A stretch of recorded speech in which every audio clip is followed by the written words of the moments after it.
পেসারদের স্বর্গরাজ্য হিসেবে খ্যাতি থাকলেও রাওয়ালপিন্ডির উইকেটে এখন ঘাস নেই বললেই চলে। তাই বাংলাদেশ নিউজিল্যান্ড ম্যাচ হতে পারে রান বন্যার।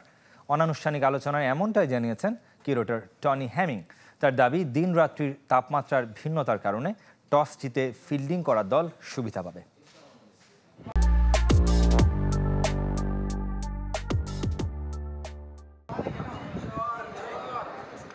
শোয়েব আখতারের ঘরের মাঠ রাওয়ালপিন্ডি। ১৯৯২ সালে যাত্রা শুরুর পর থেকেই পেসারদের স্বর্গরাজ্য।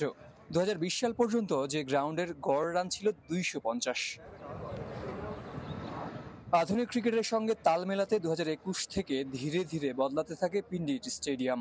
ঘাস ছেটে ফেলে রূপ দেওয়া হয় ব্যাটিং প্যারাডাইসে। তাই তো ২০২৩ এসে গড় রান এক লাফে বেড়ে দাঁড়ায় ৩১০-এ।